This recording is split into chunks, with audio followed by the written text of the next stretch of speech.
Será que a palavra inglesa tea vem da expressão portuguesa transporte de ervas aromáticas, como ouvimos por aí? Vamos investigar. Decidi criar uma espécie de série de detetives, mas virada para a língua. Vou andar aí pelas roelas dos livros de etimologia e dos registros históricos da língua para tentar descobrir a verdade sobre algumas perguntas. Vamos olhar para suspeitos, vamos olhar para hipóteses, vamos olhar para as pistas e chegar em conjunto a alguma conclusão. Vamos ser todos, não só eu, mas também quem assiste a esta série, o Sherlock das línguas. Ou o Sherlock da língua. Não sei muito bem como é que vou chamar a isto. Bem, a verdade é que esta música não é necessária. Vamos lá desligar isto. Transporte de ervas aromáticas. Terá sido esta a origem da palavra tea? O que a história nos diz, esta história que ouvimos por vezes, é que os ingleses viam as caixas com o chá onde estava escrito TEA, transporte de ervas aromáticas, e passaram a usar essa designação para tea, para o chá, para o que estava lá dentro, e passou a ser assim a palavra que usavam para designar a bebida. Há outras versões, há quem diga que parecia apenas T de transporte, e os ingleses leem T como tea, e por isso daí viria o tea, mas a história mais ouvida é precisamente esta do transporte de ervas aromáticas. Tenho que confessar que esta história, e depois de ter dado algumas hipóteses à história, de ter andado a escavar para ver se haveria alguma base, não tem ponta por onde se lhe pegue. Para começar, não há registros que os portugueses alguma vez tenham usado a expressão transporte de ervas aromáticas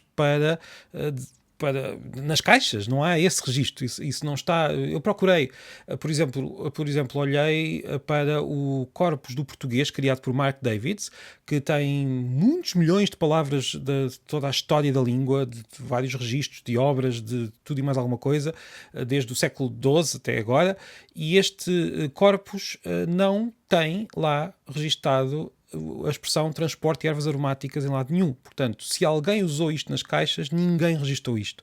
Não há qualquer relato de tal coisa. A própria expressão ervas aromáticas é uma expressão, parece ser recente. A primeira vez que aparece escrita num texto, pelo menos neste corpus em Portugal, neste corpus da língua portuguesa, o corpus é um conjunto de textos, e neste caso um corpus histórico é o conjunto dos textos escritos ao longo da história. E se formos olhar e se formos investigar, ervas aromáticas, esta expressão em Portugal aparece pela primeira vez numa obra de Eça de Queiroz, no século XIX. Quer isto dizer que não se usava antes? Não, é bem para aparecer na escrita era algo que se usava anteriormente na oralidade. No entanto, só aparece no século XIX e por isso pode ter sido anterior, mas não há registro nenhum de ter sido usado nas caixas ou em qualquer outro documento para designar o transporte do chá. A própria expressão ervas aromáticas, já nem estou a falar de transporte de ervas aromáticas, estou a falar de ervas aromáticas. Se quisermos cavar um pouco mais, podemos pesquisar em livros, em geral, não só em português. A Google, a empresa, digitalizou milhares, ou talvez até já milhões de livros, e eles estão disponíveis no Google Books, não é o Google normal, estou a falar do Google Books, e podemos lá pesquisar desde o século XIX. O primeiro registro, mais uma vez, é de Eça de Queiroz, ou seja, há aqui duas fontes, estamos a fazer investigação por dois lados, e as duas vão apontar para isto. Ervas aromáticas aparece só no século XIX e nesta obra de Eça de Queiroz. Mas fiz mais, fui investigar bases de dados de artigos científicos onde estão os artigos dos historiadores, por exemplo, para ver se algum historiador, se algum estudioso tinha encontrado algum registro deste tal transporte de ervas aromáticas por parte dos portugueses, e nada, não parece absolutamente nada. Não há registro, não há estudo, não há ninguém que tenha escrito transporte de ervas aromáticas, e por isso a história não parece ter grandes fundamentos. Mas a história tem um problema ainda mais sério.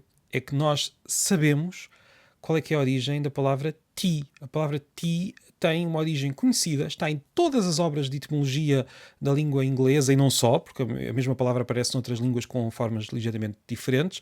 Portanto, a origem está registada há séculos e aparece repetidamente, e não há grandes dúvidas, pelo menos para quem estuda esta questão, não há grandes dúvidas de qual é que é a origem. A origem da palavra tea não é muito diferente da origem da palavra chá. tanto uma como outra, vêm da China, de variedades linguísticas chinesas. Como sabemos, a China é um país muito diverso, mesmo linguisticamente. Nós às vezes falamos da língua chinesa, mas na verdade há várias línguas na China. O sistema de escrita é mais ou menos uniforme, mas na oralidade há várias línguas. Temos, por exemplo, o mandarim, que é a língua oficial. Temos também o cantonês, que é muito usado em Macau, por exemplo, e em Hong Kong, e tanto numa como noutra, tanto em mandarim como em cantonês, a palavra para chá é algo parecido com chá, e é daí que vem a nossa palavra. No entanto, há uma língua chamada língua Min, na verdade é um grupo de línguas, que é este grupo, ou melhor, uma destas línguas é falada na zona do porto de Amoy, e aí a palavra para chá é algo como té. E por acaso, era desse porto que vinha o chá que chegava à Inglaterra. E este percurso está bem documentado.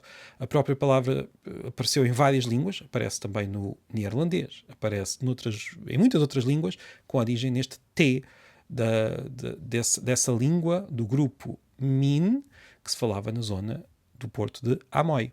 Mas há mais. As primeiras referências à bebida em Inglaterra foram, na verdade, foram feitas com a palavra parecida com a nossa. Foram feitas com a palavra chai, que ainda hoje existe para alguns tipos de chá. Mas estas primeiras referências eram, de facto, do chá, com outra forma um pouco mais à inglesa. E só quando a bebida começa a vir desse tal Porto e Amoia, começa a chamar-se em inglês de tea. Portanto, parece que tudo encaixa. A palavra vem mesmo da China e vem de duas zonas diferentes, e por isso em certas línguas chama-se chá e noutras línguas chama-se tea. Ou melhor, não se chama tea em certas línguas. Tem nomes parecidos com tea. Temos té em castelhano, aqui ao lado. Temos muitos nomes parecidos com este, e também temos outras línguas em que é parecido com chá. No fundo, o mundo divide-se entre as línguas que chamam algo parecido com chá, aquela bebida, e as línguas que chamam algo parecido com tea, e isto tudo depende do porto da China, de onde partia a planta. E já agora, nós também falamos muitas vezes da importância da Dona Catarina de Bragança para que o chá se tornasse a bebida nacional de Inglaterra, e de facto a rainha, a rainha inglesa que veio de Portugal, teve alguma importância, mas não levou para lá o chá já lá existia. Teve importância em espalhar a moda de beber chá em Inglaterra, e isso aconteceu alguns anos depois de ter lá chegado.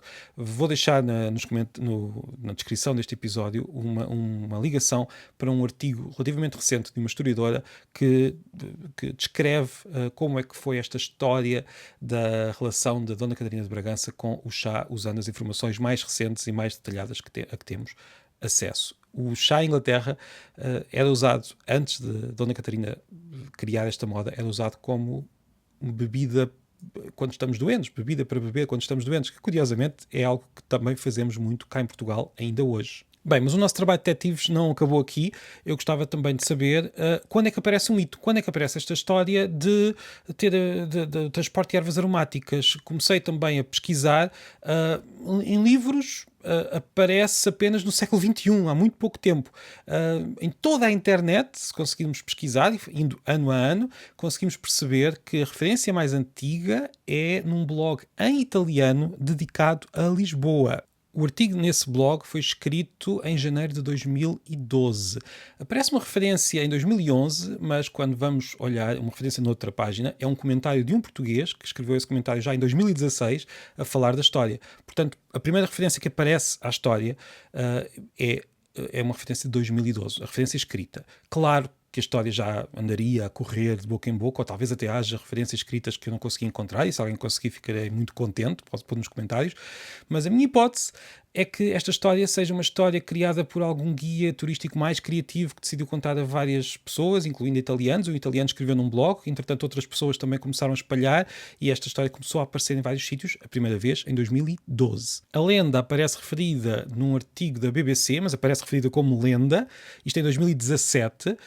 Há que dizer que para a lenda é uma lenda muito recente. Depois aparecem alguns guias turísticos, consegui encontrar alguns exemplos de 2019, aparece num livro de Rita Ferro BR 2022, brevíssimo dicionário dos snobs, em que é descrita esta história como uma história divertida, portanto a autora também não parece propriamente acreditar muito na história, e destes inícios começou a espalhar-se como fogo pela internet, e nós hoje encontramos muitas páginas, muitos artigos nas redes sociais, em blogs, que repetem a história, mas a história é mesmo muito, muito recente. Portanto, o Sherlock das línguas olha para estas duas histórias e não tem grandes dúvidas. Por um lado, temos uma história que aparece há pouco mais de 10 anos na escrita.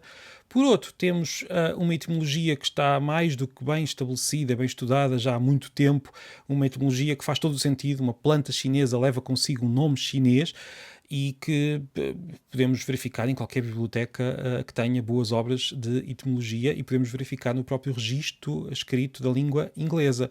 Portanto, neste caso, não é preciso ser um grande detetive para perceber qual é que é a história verdadeira. Se gosta destas investigações, assine o canal no YouTube. Vamos ter mais pesquisas muito em breve, e se quiser fazer perguntas, podemos depois pôr o nosso Sherlock das línguas a trabalhar. Até breve.